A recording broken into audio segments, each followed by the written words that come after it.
Brothers, we will begin our new sermon series sa book ng 2 Corinthians.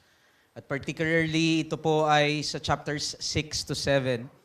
And we entitled this series, The Appeals of Love, o ang mga apela ng pag-ibig. The reason is because here in these two chapters, Paul will bring to a heartfelt conclusion his explanation of his ministry. Though his ministry was despised and rejected and treated somehow as a weak ministry, he already told the Corinthians that in spite his sufferings in chapter 1 and 2, his ministry is a cross-shaped ministry and it is a triumphant ministry. And also, despite of its weakness, his ministry was still a glorious new covenant ministry, and it is a sincere ministry. He did not tamper upon the word of God and use underhanded ways. And also in chapter 5, ultimately he said that his ministry is based on faith in Christ, so he walked and he ministers by faith and not by sight. So all that remained now in this section, itong chapters 1 to 7, was somehow to challenge the hearts of the Corinthians by presenting them with three loving appeals from Paul. And so from chapter 6 to 7, there are at least three loving appeals from Paul na i-issue niya dito. And these appeals of love ay galing sa malalim na pag-ibig ni Pablo sa mga taga-Korinto bilang kanilang apostol at mensahero and his own experience sa dakilang pag-ibig ni Kristo sa kanya. And that is why we entitled this sermon series, The Appeals of Love. Because here in this last two chapters ng section na ito, 6 and 7, we will hear the continual loving appeal of Paul to the once rebellious Corinthians. And so brothers, let us all stand in reverence to the reading of God's Word. Please open your Bibles with me in 2 Corinthians chapter 6, and we will be reading verses 1 to 13. At tayo po ay tatalon o babalik. Basahin din po natin yung chapter 5, verse 14 to 15. 2 Corinthians chapter 6, verses 1 to 13. And we will also be reading chapter 5, verses 14 to 15. This is the infallible word of God. Working together with Him then, we appeal to you not to receive the grace of God in vain. For He says, in a favorable time I listened to you. In a day of salvation I have helped you. Behold, now is the favorable time. Behold, now is the day of salvation. We put no obstacle in anyone's way, so that no fault may be found with our ministry. But as servants of God, we commend ourselves in every way, by great endurance, in afflictions, hardships, calamities, beatings, imprisonments, riots, labors, sleepless nights, hunger, by purity, knowledge, patience, kindness, the Holy Spirit, genuine love, by truthful speech, and the power of God, with the weapons of righteousness for the right hand and for the left. Through honor and dishonor, through slander and praise, we are treated as impostors, yet are true, as unknown and yet well known, as dying, and behold we live, as punished and yet killed, as sorrowful yet always rejoicing, as poor yet making many rich, as having nothing yet possessing everything. We have spoken freely to you, O Corinthians. Our heart is wide open. You are not restricted by us, but you are restricted in your own affections.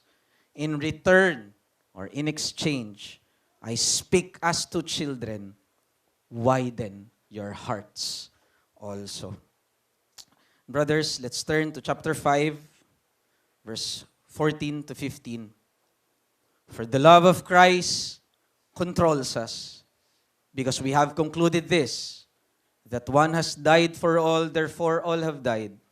And he died for all, that those who live might no longer live for themselves, but for him who died and was raised. Mga kapatid, tayo po ay makaupo na. May the Lord bless the reading of His words. At ngayon naman po, tayo po ay lumapit para sa Panginoon, para sa prayer for illumination. Let us pray, brothers. Almighty God,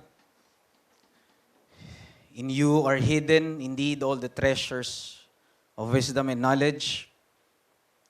May you open our eyes and may we see indeed your wondrous words. Give us your grace this day that we may clearly understand and indeed happily choose the way of your wisdom.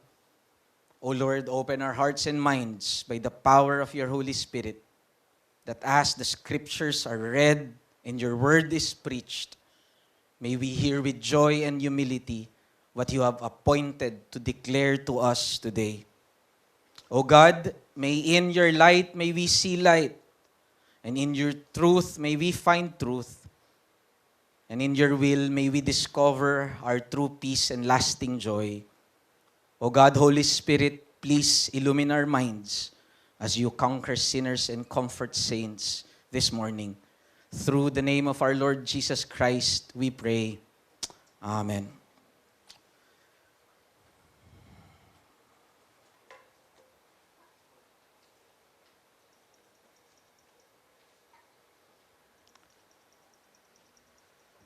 Brothers, in the morning of December 7, 1941, in the beautiful island of Hawaii, around 7:55 a.m., 353 Japanese planes bombed the American base in Hawaii, which was called the Pearl Harbor.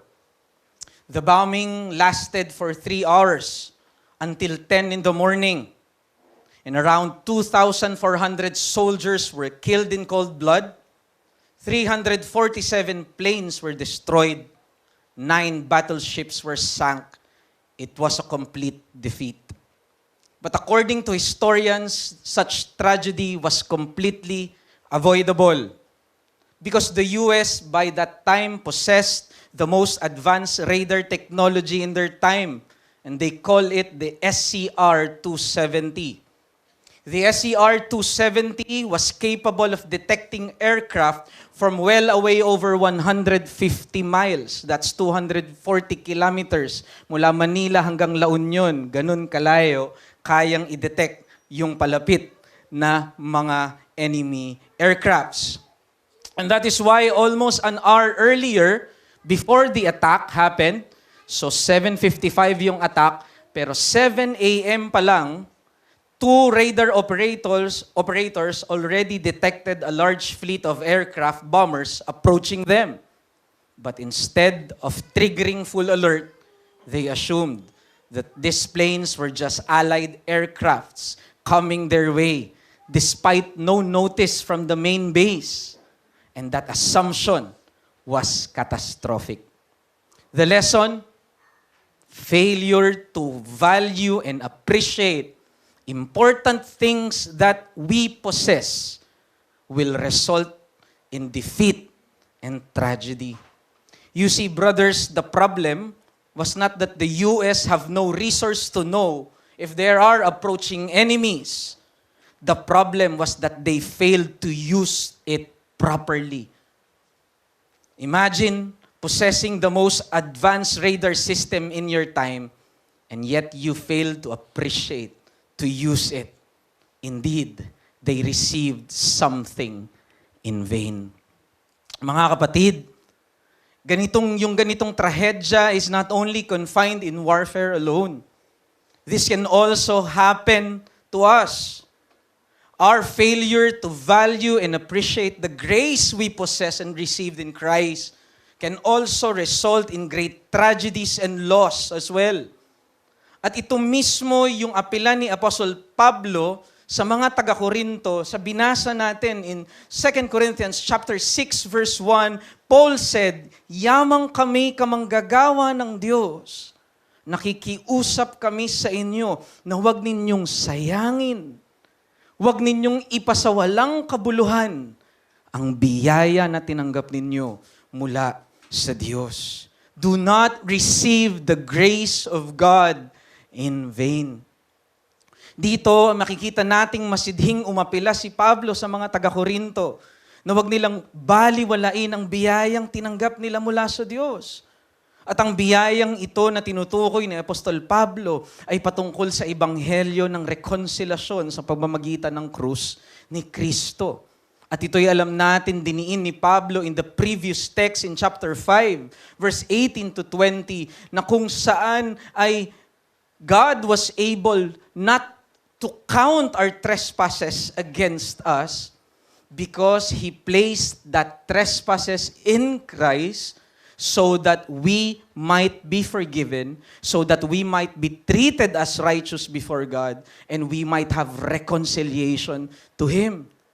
Imbis na ipataw sa atin yung ating mga kasalanan, hindi ito inisang tabi ng Diyos, kung hindi ito ay Kanyang ibinilang kay Kristo Jesus upang tayo na dating mga makasalanan ay may ituring na matuwid at tayo'y magkaroon ng pakikipagkasundo. At ito yung ibanghelyong itiniwala kay Pablo at ito yung ibanghelyong Kanyang ipinahayag sa mga taga-Korinto. Ngunit dahil sa kanilang rebelyon kay Pablo, dahil nakinig sila sa mga turo ng mga super apostles that Apostle Paul was a weak apostle and his ministry was rejected by God because of his sufferings, inabandona nila yung mensahe ng ebanghelyo sa krus at kinalinga nila yung paspalsong ebanghelyo ng mga super apostles na ito.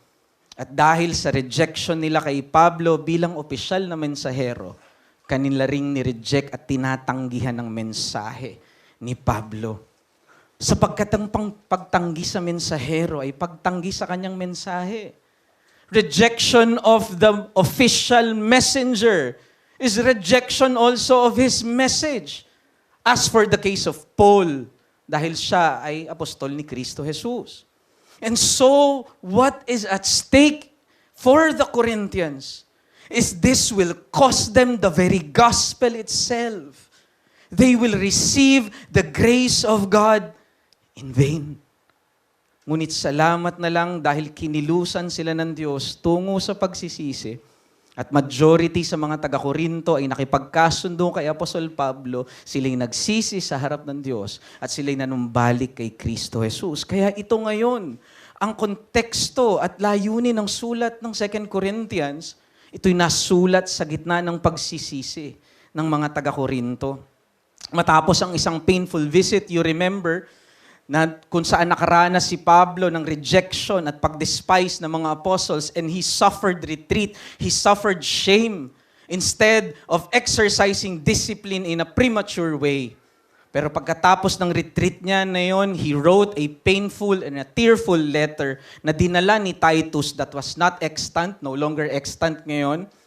But because of those two events, that painful visit and that tearful letter, niloob ng Diyos na ito'y gamitin upang ang mga taga-Korinto ay magsisi sa kanilang kasalanan, manumbalik sa Diyos, at sila'y makapagpatuloy sa kanilang pananampalataya.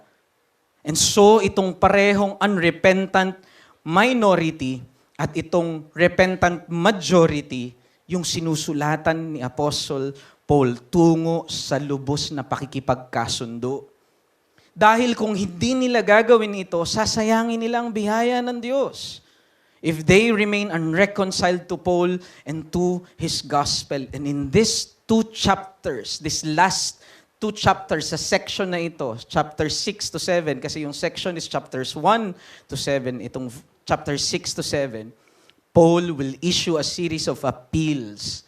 At ito yung mga loving appeal niya sa mga taga-Korinto, both the repentant majority and the unrepentant minority. But for now, ang atin muna pong titignan ay yung unang apila ni Apostol Pablo mula dun sa tatlo na kanyang apila. But the first we will see is Paul's appeal for appreciation. Paul's appeal for appreciation. Kaya mapapansin ninyo, from verses 2 to 13 ng 1 Corinthians 6 ay bumuhos yung apilan ni Pablo sa mga taga-Korinto tungo sa kanilang wastong pagturing o wastong pagpapahalaga sa biyaya na tinanggap nila mula sa Diyos. At ano ba yung biyayang tinanggap nila mula sa Diyos? Makikita natin ito sa verses 1 and 2, patungkol ito sa message ng Ebanghelyo. At pagdating dun sa verses 3 to 13, patungkol ito naman sa messenger ng gospel. Ang sinasabi ni Pablo dito, ito yung dalawang bagay na dapat makita nyo, huwag nyong sayangin. Do not receive this grace of God in vain, the great message of the gospel and the messengers that was sent to you to give up their lives for you to understand and embrace and know and receive this great gospel of salvation. Pahalagahan nyo ito. Magbigay kayo ng wastong pagturing dito. Naalala ko lamang po pag namimili, di ho ba yung mga matatanda, naririnig ko lamang po ang sabi, Ale, magkano ang turing nyo dito? Hindi ho ba yung salitang turing na yun, ang ibig sabihin ano ba yung kinakabit nilang halaga doon sa bagay na yun na kanilang ibinibenta? Ano yung valuation nyo po dito? What's your evaluation? What's your appraisal? What's the worth that you are putting here? And somehow that is what we mean when we say appreciate. We have a proper appraisal. We know the worth and the value of something. Ito din, mga kapatid, ang layunin ni Pablo dito sa section na ito nating pag-aaralan. Ang layunin niya, igisingin muli ang ulirat ng mga taga-Korinto at ibalik sa kanilang alaala ang halaga o worth ng biyaya ng Ebanghelyo na kanilang tinanggap at ang sakripisyo ng mga mensahero na nagdala nito sa kanila. Dahil tandaan natin, sa wastong pagpapahalaga lamang ng Ebanghelyo, magaganap ang pagpupursigi at pagpapatuloy ng isang Kristiyano at ito lamang din ang lakas na aakay sa kanila tungo sa matapat na pakikipagkasundo. And so, brothers, this is the message that I would like to share to you this morning. Let us remember, ang pagpapahalaga ay susi sa pagpupursigi at pakikipagkasundo. Appreciation is key towards perseverance and reconciliation. So from verses 2 to 13, Paul will now begin to issue that the Corinthians should rightly appreciate two things: the message and the messenger. So first point, brothers, appreciate the message. Ang key verse natin doon is sa verse 2. Hayaan yung basahin ko lamang. For he says, in a favorable time I have listened to you. In a day of salvation I have helped you. Behold, now is the favorable time. Behold, now is the day of salvation. Verse 2 is a direct quote from Isaiah 49:8. And that is why kailangan natin makita dito that somehow there's a significance kay Paul kung bakit niya kino-quote yung Isaiah 49:8. Well, we can ask many things, pero alam natin it is the Holy Spirit who inspired Paul to use Isaiah 49:8 at ito yung gamitin niya that has significance sa kanyang mensahe na gustong iparating sa mga taga-Korinto. But I believe Paul's reason is eschatological. The reason he quoted 49:8 of Isaiah ay gusto ni Pablong idiin sa mata ng mga taga-Korinto kung ano yung higit at mas dakilang katuparan kay Kristo Jesus. And that's the point of eschatological. Hindi ito big word. Ang ibig sabihin lamang ng salitang eschatological ay ito'y may higit at mas may dakilang katuparan sa bagong tipan kay Kristo Jesus. At alam natin ang context ng Isaiah 49 ay patungkol po ito sa magiging captivity ng Israel sa kamay ng mga Babylonia. Israel will be captured by King Nebuchadnezzar and for 70 years magiging bihag sila sa Babylon. But God in His promise, He will raise up another king from Persia, and his name is King Cyrus the Great. And he will be the great liberator of the Israelites. Now, alam natin, Isaiah 49 is preceded by chapters 48 at 40 to 48. Now, mahalaga yung context na yon. Kasi bago yung Isaiah 49 sa chapters 40 to 48, dito diniin ng Diyos kay Isaiah that He will raise up King Cyrus. At makikita nyo, detalyado from chapters 40 to 48 kung paanong i-raise niya, paanong i-groom niya, paanong kanyang tatawagin si Haring Cyrus of Persia. At siya ngayon yung magiging liberator ng mga Israelita. Now, that is something glorious to note because it is 200 years early bago mangyari yung Babylonian captivity, and yet the details there is so mind-boggling, and yet lahat ng yun ay natupad 200 years after the prophecy. Pero what I want you to see doon sa Isaiah 40 to 48, bago yung 49, wonderfully si King Cyrus ay tinawag ng Diyos sa chapter 45 verse 1 as God's Messiah and Anointed One. Just imagine a pagan king was called God's Messiah, God's Anointed One. At hindi lamang yon, sa chapter 44 verse 28, King Cyrus was even called the shepherd of Israel. Tinawag siyang pastol ng Israel. But notice, after King Cyrus was called such names that only is to be attributed to God Himself, pagdating sa Isaiah 49, nag-shift na ng focus ang Diyos. At ang sabi niya, I am the true liberator of Israel. Because in a future time, after I raise Cyrus, in a favorable time, I will listen to you. And in the time of salvation, I will help you. Now, we must remember na kung ano man yung favor, kung ano man yung redemption, kung ano man yung salvation na ipinangako ng Diyos sa Israel sa pamamagitan ni King Cyrus, those were just national, temporal blessings. Why? Because the king is just an earthly king. The liberator was just an earthly liberator. And that is why the second part of verse 2 is so important. Anong sabi doon ni Paul? Behold, now is the favorable time. Behold, now is the day of salvation. Now, we know that those words, behold now, hindi lamang yon mga word filler kay Apostle Paul.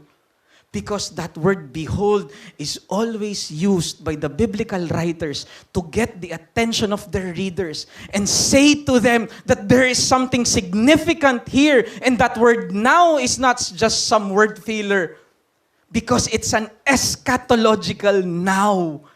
Something epoch altering, age changing has happened, and that is the very death and resurrection of none other than the true Messiah, the divine Son of God, the true Shepherd of Israel, the true Anointed One of God.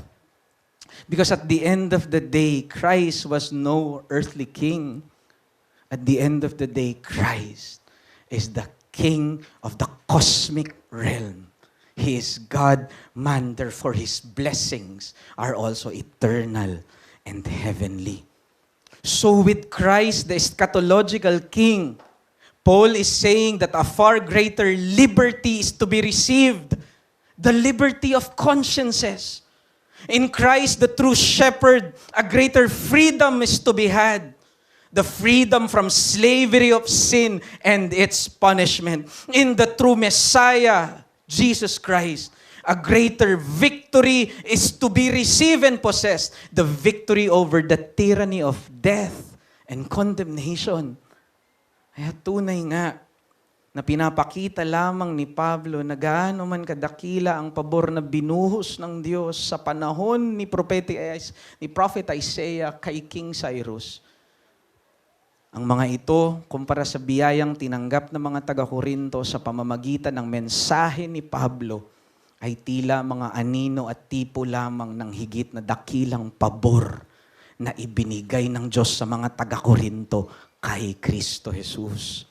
Clearly, Paul's intent was to raise the eyes of the Corinthians to a far greater favor and salvation in Christ. He wanted the Corinthians to see what he sees. And so he lent his eyes to them. He lent his spiritual eyes to them that they might rightly see and evaluate the grace they received and the grace that they will potentially reject if they become still unrepentant. You see, brothers, the blindness caused by the super apostles is only healed by proper appreciation of the gospel message. And hindi po ba, mga kapatid, the same is also true to Apostle Paul? Ang kanya din pong wastong appraisal at appreciation sa ebanghelyong ito ang tumulong sa kanya na patuloy na mahalin, ng patuloy na abutin at patuloy na makipagkasundo sa mga taga-Korinto. You see, brothers, Paul was rejected by the Corinthians. He was despised by them. But because of the great favors and the great salvation he received from Christ, because he experienced that great love of God towards a sinner like him, Paul was able to love them sacrificially despite of their rebellion. Paul knew this love. Paul knew this favor. He knew this salvation. Where his sins were no longer counted against him but placed on another, so that he will become acceptable before God and so be reconciled to Him, even though he is the chief of murderous sinners. And because of that gift of grace, ang sabi sa kanta, there is no more for heaven now to give. Meron pa bang ibibigay ang langit kung tinanggap na ni Pablo si Kristo sa kanyang buhay? There is no more for heaven now to give. And so Paul can now lay down his life for these rebellious Corinthians, no matter what. Dahil naunawaan ni Pablo ang pag-ibig na ito, sabi niya, di ba, sa mga taga-Korinto, sa kabila ng kanilang pagtalikod, for the love of Christ compels us. For we have concluded this, that one has died, so that all may also die with him. And that those who live will no longer live for themselves, but for him who died and was raised. You see, Paul said, the love of Christ compels him. What was that love? It's a sacrificial love.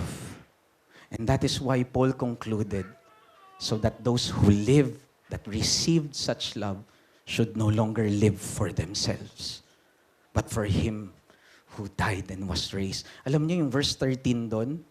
5:14 yun eh. Pero yung verse 13 doon, anong sabi niya? Therefore, if we are out of our mind, it is for God. But if we are in our right mind, it is for you.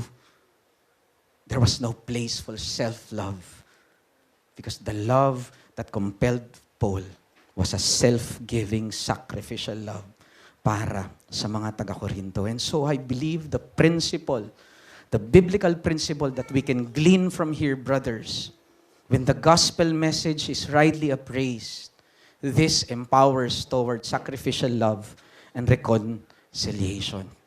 At alam niyo po, sa Old Testament, I think often overlooked yung isang tao na nagpakita ng sacrificial love sa lumang tipan ay si Prince Jonathan para kay King David, hindi mo ba?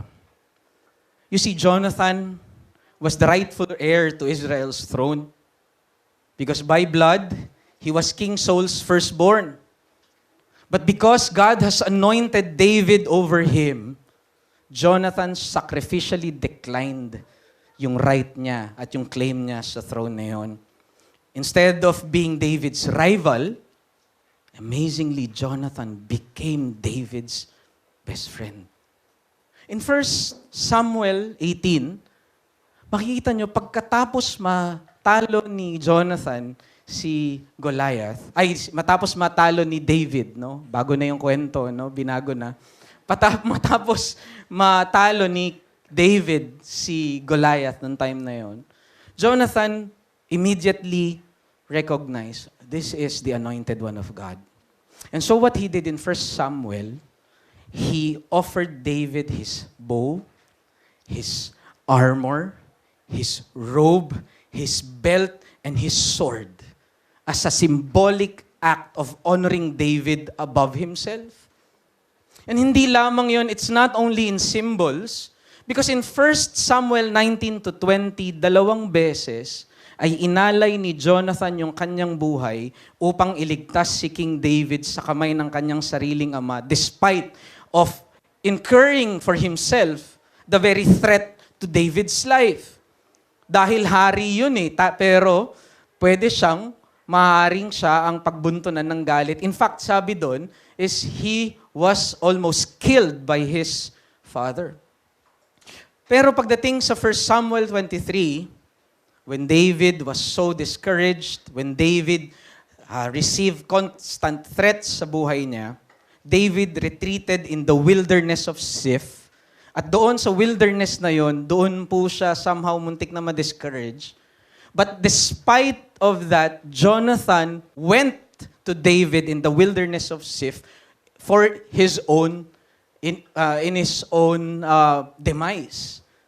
Kasi rebellious na si King David noong time na yun And yet pinuntahan siya doon ni Jonathan, and there Jonathan encouraged David. And he even reminded David God's covenant promises to him that he will surely sit upon the throne of Israel. And you see, brothers, that was the very last time David saw Jonathan alive. Kasi alam natin sa 1 Samuel chapter 31, doon namatay si Jonathan. And David never saw his best friend ever.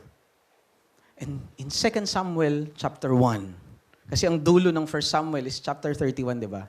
Sa 2 Samuel chapter 1, you will see there one of David's most heartfelt na tribute para sa kanyang sacrificial friend na si Jonathan.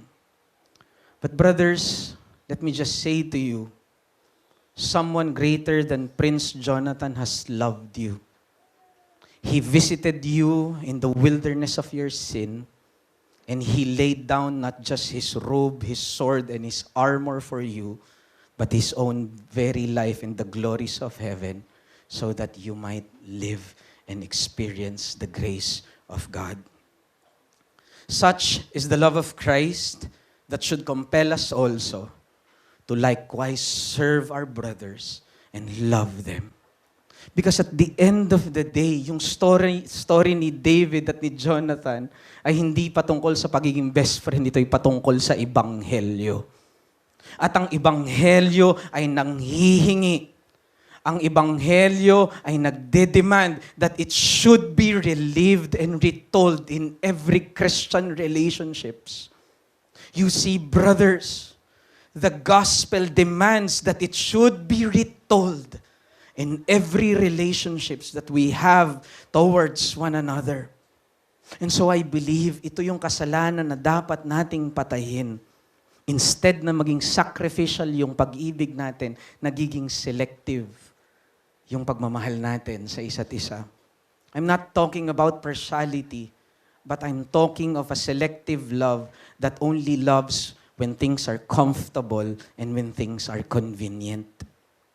Alam niyo po, due to our remaining sin and to the nature of our sanctification, struggle sa atin talaga yung sacrificial love, and so we opt for a selective one. But remember, the love of the cross should compel us, meaning the love of the cross should change and reshape our love. The glories of the gospel message should drive us to become Jonathans and Apostle Paul to our brothers. even in their weakness, and yes, even in their sins. Even when it is difficult. In fact, Apostle Paul said in 2 Corinthians 4:12, death is at work in me so that life is at work in you.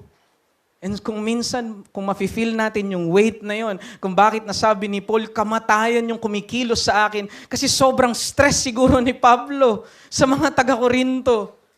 And yet, he will still go out of his way to reach them, to love them, and to show that sacrificial love despite of constant despising, slandering, and rejection. And yet, he said, death is at work in me so that life is at work in you, because I do not want you to receive this grace of God in vain. Brothers, this should be the very theme of every Christian relationship. The gospel retold and relived. Remember, there are Babylonians kasi and King Souls that are out to get your brother. They are out to enslave them and to murder the faith of your brethren. And so we are our brother's keeper. You are God's means of safekeeping, protection, and their means of perseverance. And so by only meditating and appreciating the glories of the gospel message, we can really lay our lives on the altar of sacrifice before our brethren. Kaya nga nakikita ko lamang to as one of the best applications, mga kapatid, nitong sacrificial love ay pagdating sa mga conflict resolution at pagdating sa reconciliation na meron tayo. You see, kapag tayo pumunta na sa reconciling table, ang karaniwang bitbit natin attitude is self-protection. Both the offender and the offended ay may bitbit na self-protection. Instead of self-sacrifice, self-protection. The offender will try to protect his dignity. He will somehow try to protect his pride. And the offended party will somehow try to protect himself from further harm. Ayoko nang masaktan, tama na to. It is always self-protection. But the opposite should be our attitude and demeanor on the reconciling table. Instead, we must seek to lay our life for the brother and seek their interest over ours. You see, sacrificial love is not suspended in the table of reconciliation. Hindi naman porket nagkaroon na ng pag-uusap at pag-hurting at pag nagkaroon na ng mga offense sa isa't isa, suspend na lang muna natin yung sacrificial love. No, all the more on the reconciling table, sacrificial love should be retold. It should be relieved there because there is where it matters. And so, yung mindset dapat ng isang offender, instead na protect ko yung dignity ko, yung sarili ko, no, how can I appease my brother? My goal is to repair and repent. At yung offended parties, how can I genuinely serve and forgive? Despite of what he has done, how can I truly absorb the damage and the pain nang hindi ko binabalik at sinisingil muli yung aking nagkasalang kapatid? Remember, brothers, the love of Christ should compel us so that those who live might no longer live for themselves, but for Him who died and was raised. Sacrificial love, not self-protection. Another area that I believe itong sacrificial love ay pwede nating ma-apply. At I believe dito natin magandang ma-apply is sa covenant ng marriage. Yes, you heard me right. In the covenant of marriage. I'm not saying, brothers, that marriage is greater than the local church. Pero ang isang advantage ng marriage over sa local church, sa marriage, hindi ka pwedeng lumipat ng asawa kapag may problema na. And here, in the beautiful covenant of marriage, we really learn sacrificial love and we really deepen in our understanding and appreciation of the gospel of grace. Brothers, no earthly institution grants you this opportunity, not even the church. So if you are unmarried, get married, brother. Get married, sister. And here, in the institution of marriage, you will grow enormously in your appreciation of the gospel message. At dito, mas mararanasan mo yung mas mahigpit na pag-iingat ng Diyos sa'yo. There's something unique that marriage offers pagdating sa perseverance na ating mga mananampalataya. And so, brothers, for our first point, appreciate the marriage. Appreciate the marriage. Appreciate. No pun intended. Appreciate the message. Now, for Paul's second appeal, appreciate the messenger. Appreciate the messenger. Verse 3 to 13.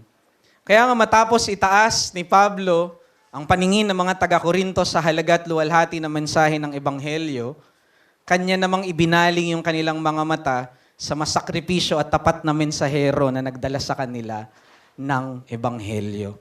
At dito nilista ni Pablo kung ano-ano yung mga sinakripisyo niya sa mga taga-Korinto. And he did this in two ways, negatively and positively. So sa verse 3, negatively, sabi niya, I place no obstacle in anyone's way so that no one will find fault in our ministry. So negatively yun. Kasi sabi niya, kumbaga sa daanan, wala akong nilagay na harang. Wala akong nilagay na kahit anumang bagay doon sa doon sa road ng communion at reconciliation natin. So negatively. Pero positively, sabi niya, from verse 4 hanggang 10, sabi niya, but as servants of God, we commended ourselves in every way. So positive yun. Kasi sabi niya, well, hindi lang ako naglagay ng harang, kung hindi, inispalto ko pa. Kinoment ko pa yung sarili ko, talagang sinimento ko yung kalsada, inismoothen ko para makalapit pa kayo, para magkaroon tayo ng reconciliation. Kaya sabi niya, by great endurance, affliction, calamities, beatings and imprisonments, riots, hunger, sleepless nights. Sabi niya, ito yung mga sinacrifice ko para sa inyo. Kaya makikita niyo yun sa verses 4 to 5. Now, ang ganda lang nung ginawa na yun ni Paul. Kasi di ba yung affliction, hardships, and calamities, those are ordinary things that we all experience. Tama? Lahat naman dumadaan sa calamities, hardships, and afflictions. Pero ang sabi niya, yung beatings, yung imprisonments, yung riots, those are unique scars. Those are unique sacrifices na inalay ko para sa inyo so that you will not receive the grace of God in vain. I endured for you. Pero hindi lang yon. Ang nilista pa ni Pablo sa susunod, verses 6 to 7, he reminded them and listed to them the kind of pure tools na kanyang ginamit sa kanyang ministry. Sabi niya, by purity, knowledge, patience, kindness, Holy Spirit, genuine love, truthful speech, and the power of God, with the weapons of righteousness in the right and in the left. So, ibig sabihin, naging honest, naging pure at sincere si Paul sa kanyang mga ministry sa kanila. Pero interestingly, tignan nyo lang to, yung verses 8 to 10, he even described his ministry through the lens of the cross and the lens of the world. Kaya nga parang clashing, kaya paradoxical yung mga sinunod niya doon, yung sorrowful but always rejoicing. Kasi sa lens ng cross, he's rejoicing, pero sa lens ng mundo na pinapakinggan ng mga taga-Korinto, yung mga super apostles, he is sorrowful. Sa lens ng mga false apostles, he is poor, he is weak. Pero anong sabi niya sa lens ng theology ng cross? I am rich. Kaya sabi niya, through honor and dishonor, through slander and then praise, treated as impostors by the world and yet are true in the eyes of the cross, as unknown to the world, yet well-known to those in Christ, as dying and yet, behold, we live, as sorrowful yet always rejoicing, as poor yet making many rich, as having nothing and yet possessing everything. Inilista ito lahat ni Pablo, mga kapatid, hindi upang magyabang o manumbat sa mga taga-Korinto. Ibinulalas lang ito ni Pablo sa kanila upang ipakita sa kanila ang kanyang tunay na pagmamahal at matiyak sila na tapat yung paglilingkod niya sa kanila. That he was a sincere apostle and that his ministry was shaped according to the very cross that he preaches.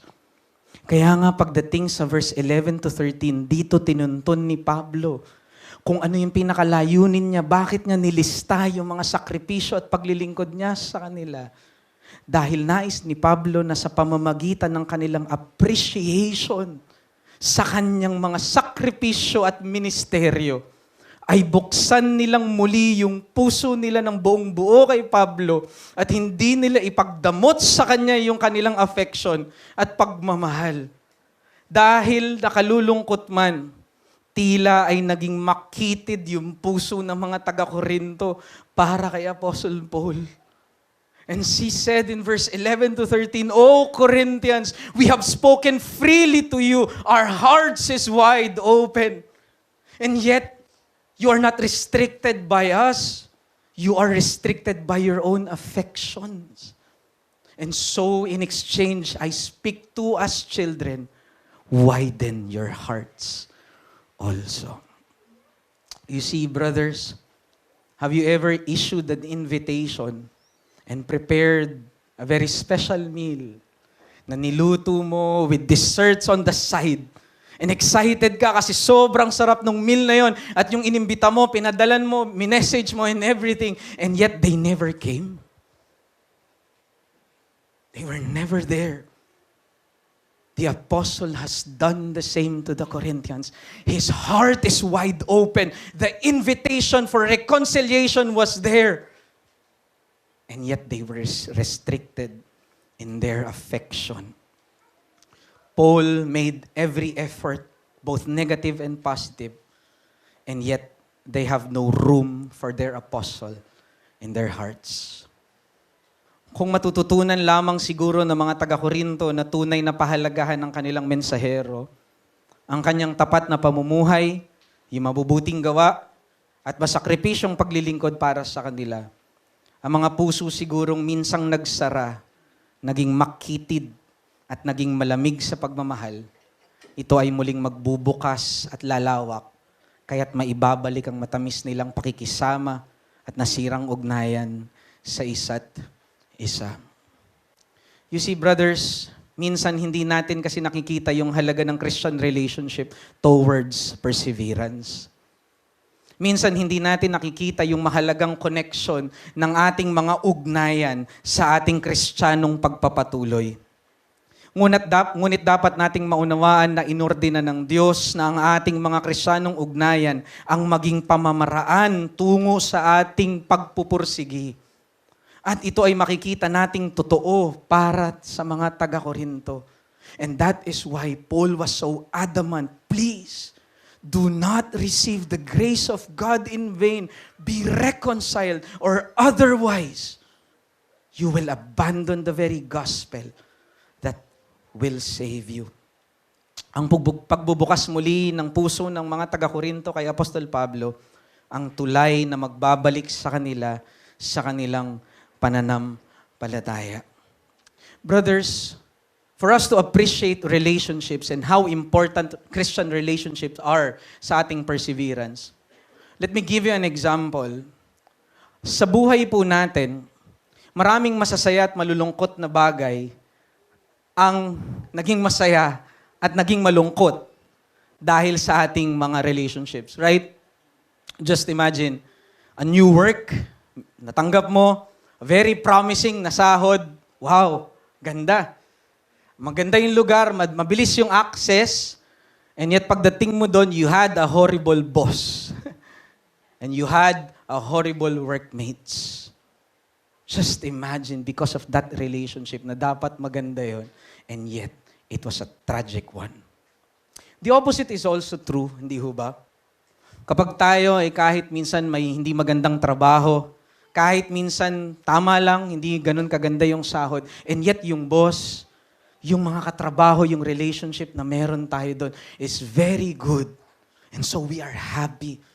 Kaya po nating tagalan because of what? Because of those relationships. Another example, mga kapatid, hindi ba kapag tayo, halimbawa, nagpa-plan ng family outing. And napakaganda nung place na pupuntahan natin, no? Excited tayo, and then nakapunta na tayo doon, nakabook na tayo, at nandun na tayo doon sa lugar, biglang nagkaroon ng problema sa relationship. Magulang, mga anak. So kahit gaano kaganda yung lugar, kahit gaano kaganda yung place, the rest of the stay was tragic. But notice, kung minsan kahit gaano ka-ordinaryo, kahit kumain lang kayo sa simpleng restaurant, but because of that loving relationship na meron kayo, that made that simple meal and that simple eat out one of the best and unforgettable meal na meron tayo. Mga kapatid, kung totoo yung relationship sa ganong ordinaryo, it changes everything. Let me tell you this, how much more sa Christian perseverance natin. How much more na ganun kahalaga yung relationships na meron tayo sa pag-iingat ng Diyos at sa pagprotekta ng Diyos sa atin. And so the lesson I believe that we can learn from here, brothers, ang iyong mga kapatid sa pananampalataya ang mensahero ng Diyos sa inyo. Sila yung mga messengers, though they are not apostles, but they are still God's messengers na inilagay sa buhay natin upang ating pahalagahan at i-appreciate. Ang kanilang tapat na paglilingkod, pagmamalasakit at mabubuting gawa ay hindi lamang mga kabutihan na dapat nating mapansin, kung hindi ito'y yung mga panay-panay na paanyaya ng Diyos sa atin na buksan at palawakin natin yung mga puso natin sa kanila tungo sa isang mas malalim na pakikisama at ugnayan. Remember, brothers, every good works of your brother is an invitation from God to widen your heart for them so that you will be preserved, so that you will be kept safe. And so I believe, ito yung kasalanang dapat nating patayin, mga kapatid. If this is true, then dapat, mga kapatid, hindi tayo maging makakalimutin sa mga goodness and good works ng mga kapatid natin. Often, we are quick to forget yung mga sacrifices at services ng mga kapatiran sa atin. Because of this, we build restricted and narrow hearts. Because it's only by appreciation of what they have done through Christ. It opens our hearts, but the opposite is also true. When we become forgetful and dismissive of their sacrifices and goodness sa atin, we create restricted and constrained hearts para sa mga kapatiran natin. Kaya nga ang gospel cure, brothers, is as simple as this. Appreciate your brother and widen your heart for them. And I believe one way para i-widen yung heart natin sa kanila at ma-appreciate sila is let us make a list of our brother's good works. Maglagay tayo ng listahan ng mga times na sinuportahan tayo, binigyan tayo ng mga good advices ng mga kapatid, yung mga small gestures of help at yung shared and sacrificed time nila, kahit yung mga material resources that they shared for us. Dahil ang nakakalungkot dito sa mga taga-Korinto, si Pablo pa yung naglista sa kanila. Si Pablo pa yung kailangan mag-list. Because what the Corinthians listed for Paul is his weaknesses, was his sufferings. Imbis na yung ilista nila kay Apostle Paul, yung sakripisyo, yung beatings, imprisonments, yung mga sacrifices nila. And often we become like the Corinthians, right? Instead of listing the good works of our brothers, ang nililista natin ay yung mga mali nila at yung mga hindi natin nagustuhan sa kanila. Brothers, Paul said, widen your heart also. Make room for them in your hearts. Now, brothers, let me just clarify. Hindi ko sinasabi na magkaroon tayo ng utang na loob. Ang sinasabi natin, yung utang na loob o yung debtor's credit, regarding to sa Dorian principle at mamaya, this will be the message of Brother Ezek, his teaching. Yung debtor's credit or yung utang na loob, mali yun kapag tinutuntun natin yung utang na loob sa tao lang. Pero mga kapatid, hindi mali na matapos natin tuntunin na yung pagpapala ay galing sa Diyos, hindi mali na ma-appreciate natin yung mga instrumento na ginamit mismo ng Diyos para kanyang padaluyin yung pagpapala at yung kanyang pag-iingat sa ating mga buhay. Brothers, we do not believe in sacramentalism, right? Kasi naniniwala tayo yung lahat ng blessing galing sa Diyos. Pero we never should despise the means of grace. At ganun din pagdating sa mga blessing ng Diyos sa atin. Alam natin, ultimately, it is Christ that is the fountain of life, but we should never demean and dismiss the means and the instruments that God uses para ipadalo yung kanyang pagpapala sa atin.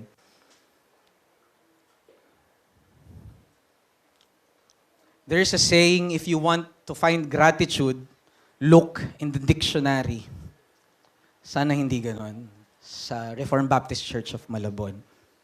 Sana sa Reformed Baptist Church of Malabon, if we want to find gratitude, we find it in every hearts of the members of Reformed Baptist Church of Malabon. Huwag maging constrained.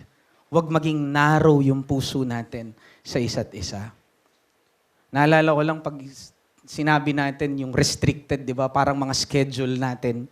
Kapag may nag-iimbita sa atin na ayaw nating makasama.